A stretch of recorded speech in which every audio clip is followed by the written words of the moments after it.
Our co-feature is ready to go. Danny Jacobs has always been viewed as a potential star in the making.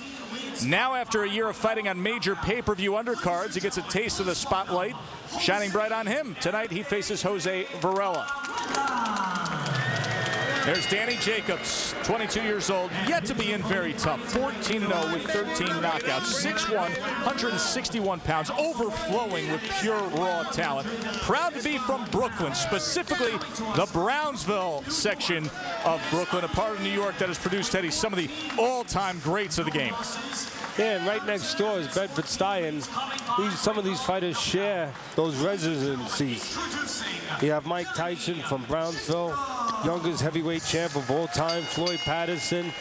He was the first two-time heavyweight champion in his day.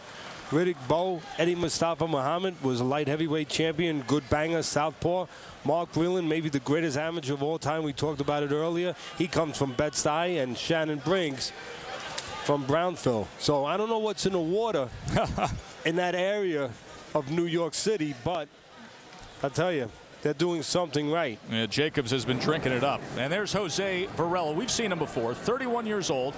He's also tall, 6'1½", 22-5, 15 knockouts. Let's take a closer look at Varela. The Nicaraguan native has been living and training in LA, and most of his fights have been in the low 150s. Tonight he moves up to 160.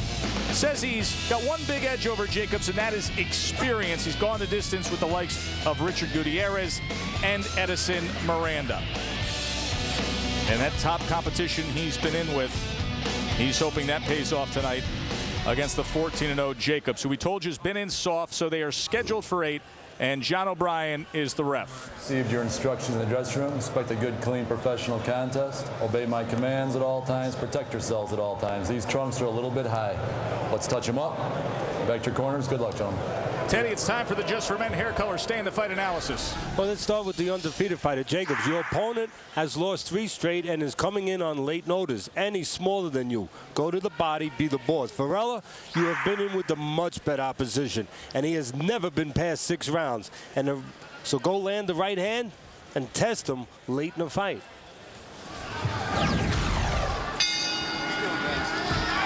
Round number 1, scheduled for 8. Danny Jacobs. So many have been talking about the promise of Jacobs and what lies ahead. Let's see what he offers up tonight. Well, you touched on it already. Varela has fought the much better opposition. This is a step up for Jacobs. But his people are saying that in their mind, it's the right time because he has big edges at the time that he's taking on Varela. Varela is coming off losing his last 3 fights. He's taking the fight on 11 days notice. So those edges for Jacobs. Also, Varela, the much smaller man, turned pro, 136 pounds, moved up to welterweight. Then his last 12 fights at junior middleweight. Jacobs, a super middleweight his whole career. Big difference there. That was 136 pounds back in 1999 for Varela. And here he comes in tonight at 161. Fought at 161 one other time, but that was against an overmatched opponent back in 2004 in his native Nicaragua. Yeah, Jacobs, as you said, 5-time national amateur champ, 4-time New York Golden Glove champion, has that great amateur pedigree, but he's really been in soft. I think his people have said this before about these kind of prospects that have that great amateur background. They need to step up and fight better opposition. They don't need to fight soft opposition. And Jacobs has had a diet of soft opposition up until tonight, stepping up with the experienced Varela. Jacobs giving us a glimpse of that hand speed moments ago with that combination on the inside. 14 fights in the first 14 months as a pro for the New Yorker. Yeah, very active. Goes to the body well there, landed a left and a right. Gets a warning, actually, for that shot that was on the belt line from referee John O'Brien. As you said, Joe, this is the 15th fight since turning pro 16 months ago for Jacobs. Almost 1 fight every month. That's the way to do it. And again, you can do that when you're fighting the kind of opponents Jacobs, up until tonight, has been fighting. Varela now utilizing that left hand.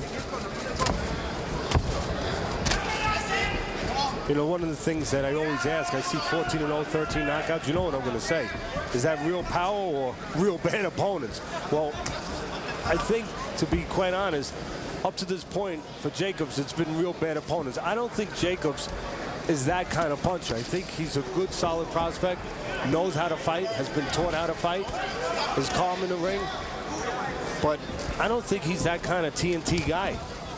And I think you could hurt a guy giving him those kind of knockouts because you make him confused about what his identity is. He might think he's a puncher, and he's not. He's a guy that got to do other things. Joe Tessitore and Teddy Atlas with you ringside at the UIC Pavilion in downtown Chicago.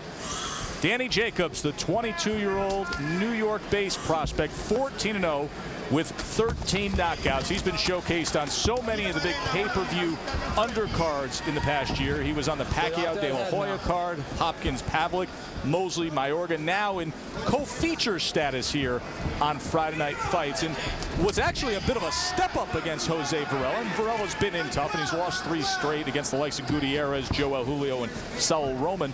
But with the competition Jacobs has faced, this is actually a step-up fight for him. There's no doubt about that. And again, he has the edges. His people were smart about it. They said, okay, we're going to step up on this date on ESPN, on national television. Let's make sure we have the edges while we're stepping up. And again, Varela coming in on 11 days' notice. Varela, the smaller man throughout his career, and Varela in the midst of a 3-fight losing streak.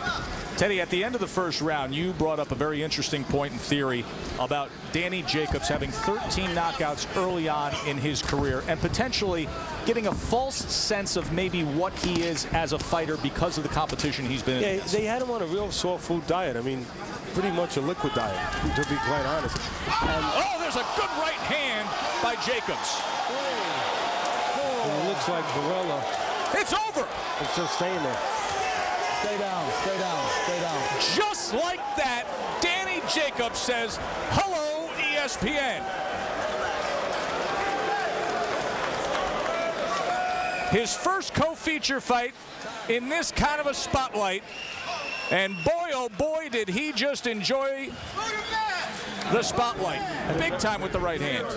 And a heck of a time for me to show how brilliant I am to be talking about Jacobs not being the kind of puncher that his record would indicate. I'm still going to stand by that, but brilliant time for me to bring that up as he scores a knockout. Anything can happen at any point. This was a big one. The Brooklyn-based Danny Jacobs, watch out. And again, the jab, setting it up. The right hand.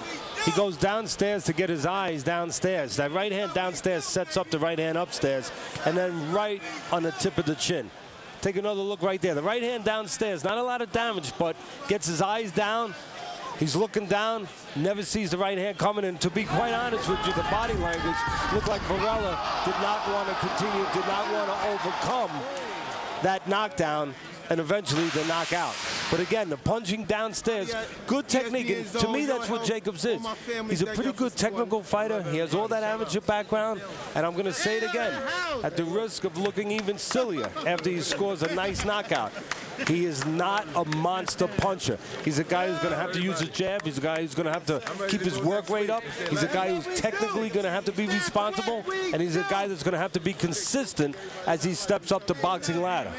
Here's ring announcer Thomas Treiber with the particulars. Ladies and gentlemen, here is the official time. 1 minute, 29 seconds of round number 2. Our referee in charge, John O'Brien, waves off the count of 10. Your winner by way of knockout and still undefeated, Danny Jacobs. Danny Jacobs, one of the top amateurs in recent years, now a prized prospect. And as we told you earlier, the possibility of turning right around now and fighting on the big pay-per-view card out in Vegas next week. An 8-day turnaround. Teddy, what do you make of it? Yeah, it's a good spot for him. I mean, the opponent that they're looking for him to fight out there in that show, go to yourhealth.com. I think that it probably makes sense. Who is the opponent? I believe Mike Walker is here. Yeah, Mike Walker. Mike Walker's best effort so far has been with a kind of worn-out Echols. Antoine Echols, former contender, who's definitely in the twilight of his career, maybe even a little past the twilight. And Walker had a draw with him, and then he had a majority 8-round decision win over Antoine Echols. Again, the best opponent that Walker's ever been in with. Again, Jacobs, I don't know if it would be a huge step up, but a little bit of a step up, but obviously a real good venue for him to show himself. Well, Jose Varela lasted the distance against the big punching Edison Miranda, but here in the second round, a thudding right hand from Danny Jacobs ends it. Now 15-0 with 14 knockouts. More to come on Friday Night Fights. For now, we go to BK in the studio.